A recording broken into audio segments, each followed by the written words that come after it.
although Ardgrave's engagement with that had preceded it by a couple of years. Soon the works of Dasgupta, Pandian, Dickey et al. Followed. Much as I did learn something about the political character of the MGR phenomena and the functioning of fan clubs and so on from these early endeavors, just like Madhav, I was equally disappointed, and for the following reasons. Firstly, all of them had very little to say on the contours of cinema itself, or the cinematic conventions which makes possible the creation and reproduction of not only a star-like entity, but something which effortlessly and seamlessly conjoins that to politics. And secondly, the extent to which spectators were responsible for the creation of such an entity was left unexplored. Consequently, the audience appear either as easily manipulable, gullible beings or as blinded without any control in an image trap because they identified someone who played roles closer to their subaltern existence. That is, if the star is defined as someone like them rather than someone above them, that's what I mean, in terms of subaltern existence. In contrast, if ever the star gets defined as someone above them, then they are placed so high as gods that the behavior of the fans is explained away as something equivalent to traditional religious fervor. So it is in this context Madhav's paper on cinepolitics made a very important intervention to chart out for the first time what could be, in his own words, an appropriate grid of intelligibility, with the promise of an ongoing pursuit of questions that could yield a better understanding. And ever since then, for for 4 batches of students at HCU and the last 7 batches of students at TIS Bombay, I have had the pleasure of teaching Madhav's paper as a component of my film studies course, specifically in my section on star studies. Although this paper bears the title Cinepolitics on the Political Significance of Cinema, it appears in its fine-tuned version as the 5th chapter of the book under the heading The Cinepolitical Event, Structure and Cause, which leaves the core elements undisturbed, what he earlier discussed.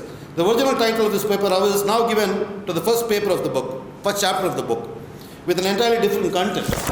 More importantly, unlike the paper, this chapter makes clear what its methodology is.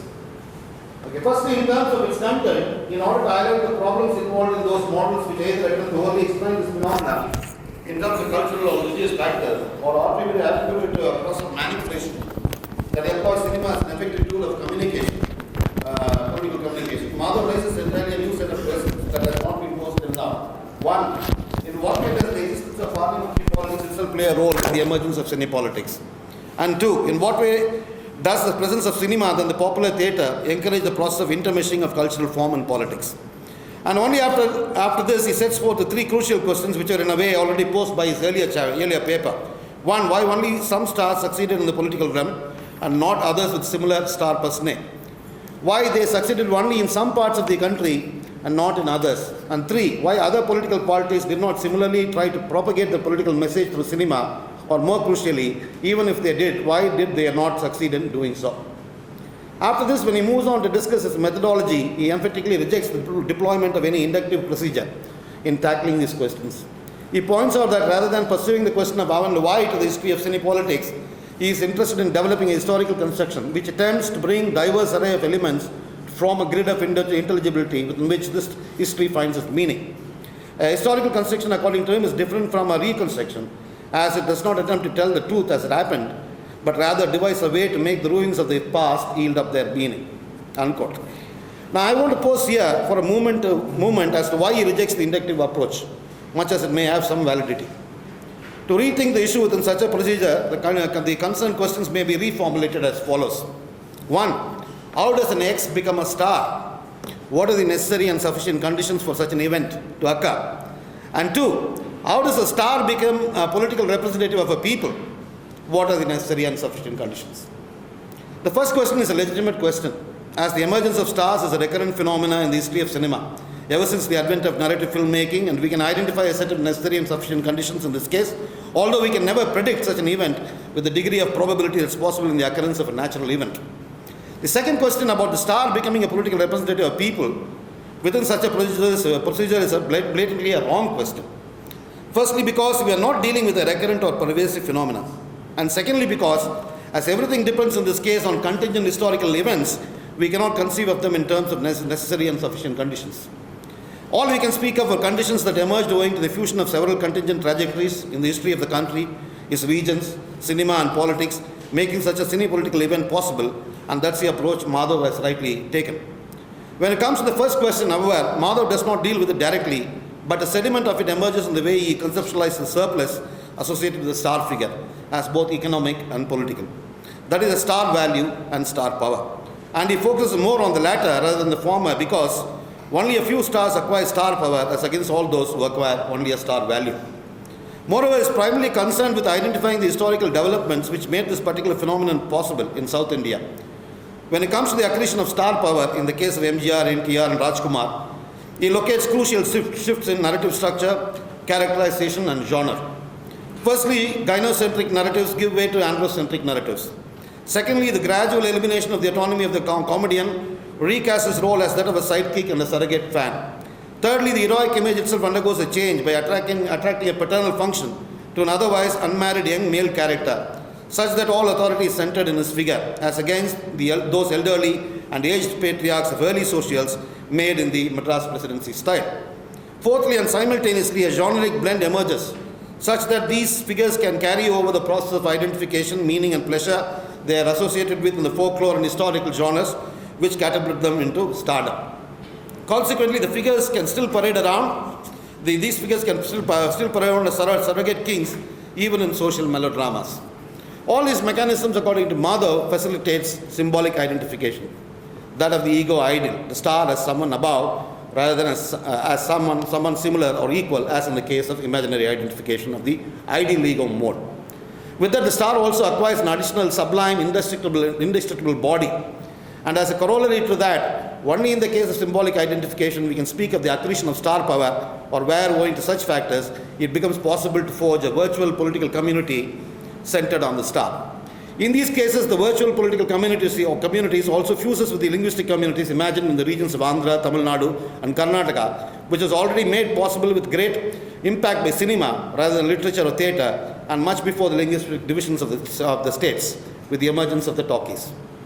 The crucial movement of convergence and fusion occurs, according to Madhav, in 1969, when NTR's Kadanayagadu, MGR's Namnadu and Rajkumar's Mayor Muttanna emerge as if out of the blue in Telugu, Tamil and Kannada in the same year in these three regions. That is, without any prior design to produce such a simultaneity, these three films present these stars as leaders who can make all the difference that is necessary. In the process, owing to the pressures exerted by other historical trajectories as well, the dimension of political representation is collapsed into that of the dimension of aesthetic representation, adding a few more groups to the fragmented sovereignties which are already present in the country with the formation of the Republican order. When it comes to the question of why these phenomena occurred only in these three regions, not elsewhere, before elaborating his arguments centered around the linguistic division of the states as in his earlier paper, he first prepares the ground for a symptomatic reading of this phenomena. And he does so in the very first chapter of the book to clearly foreground his overall project.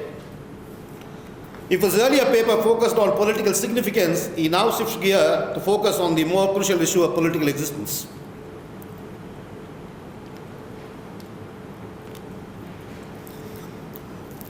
Political existence and the production of popular sovereignties. Identifying a failure in Indian nationalism points out how, lacking as it does a bondage that could be forged on a common language, soon gave way to the counter-revolutionary Anglophone Trojan horse, instead of creating a federal polity by recognizing diverse linguistic nationalities. Consequently, instead of forging the necessary modern subjectivity which political modernity requires, things were allowed to subsist in the pre-modern enclaves, producing different fragmented sovereignties come to terms with the terror of political inexistence. In effect, with the advent of the talkies in the regions where it was possible to forge identities based on language, as against the regions in the north, conditions arose in the south in such a manner that the Tsar could emerge as the ideal representative of people once the linguistic division of the states became a reality by 1956. As these stars also represent a layer of pan-Indian identity in their personae, this also enabled the suturing of the gaps or fissures of Indian nationalism to provide the ground for an ideological fantasy that is necessary for the sustenance of a virtual community forged around the star. By way of such a process, the fans or the members of this virtual community could seek surrogate satisfaction to ward off the terror of their political inexistence. In the affecting appendix of the book, Madhav also explores the issue of gender and its association with cine-politics, and does a very pertinent semiotic analysis of the way Jayalalitha positioned herself to MGR in contrast to the way in which Lakshmi Parvati positioned herself. Thus, Madhav Prasad, like an archaeologist, unravels dense layers of history in which this cine-political event is embedded, and concludes with the remark that this event comes to an end the moment these figures constitute their parties to enter the electoral arena. This, in short, is my understanding and appreciation of Madhav's book, the reading of which I feel is quite rewarding and enriching. I no doubt simplified many a complex nuance to keep my presentation short and concise. Before I conclude, I have one or two critical remarks to make and also pose a question or seek further clarification from Madhav. Firstly, when it comes to explaining the success of the DMK in the 1967 elections, rather unintentionally, he puts all the weight of his argument all too quickly in the figure of MGR, leading to the same thesis offered by the Maniratnam film Niruvar. In contrast, in case of NTR's success in politics, at least it dwells for a moment on what made Congress unpopular in Andhra. When it comes to Tamil Nadu politics in 1967, the crucial question is what made Congress extremely unpopular, despite the impeccable record of its austere leaders like Kamaraj and Bhaktavachalam. Much as the centre had granted the linguistic division of the states in 1956, in 1965 it attempted to make Hindi a compulsory language across all regions. When the DMK immediately launched a democratic agitation, instead of engaging in some kind of dialogue to resolve the issue, the Bhaktavachalam government let loose its repressive machinery. Soon the agitation spread to colleges. At the peak of it, at least 75 people were shot by the police, and a little girl who was watching one of the demonstrations also fell a victim to the police bullet. With that, even school students came out in the streets. MGR was, of course, not seen in the streets during these agitations, as he was happily engaged in shooting of his films. In other words, MGR's support for DMK, or for that matter, the attempted assassination and subsequent wounding of MGR by M.R. Radha, only acted as a supplementary wave in this election in comparison to the magnitude of the anti-India agitation.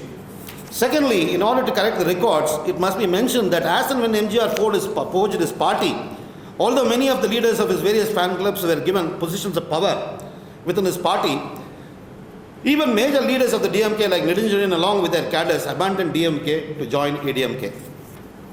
My next critical remark pertains to the role played by female spectators. The fan clubs in these regions are much male-dominated outfits. We pay hardly any attention to female spectators as a consequence. As and when MGR formed his party and released his election symbol, the two leaves, many a subaltern female, at least in the city, tattooed the symbol on her thigh. How do we explain such a phenomenon?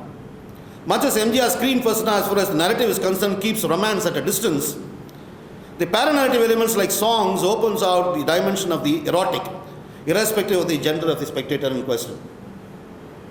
When Ide Kani, in which Radha Saluja of Doraste fame featured as his romantic partner, in one song, MGR places his hands literally over the lower part of her breast.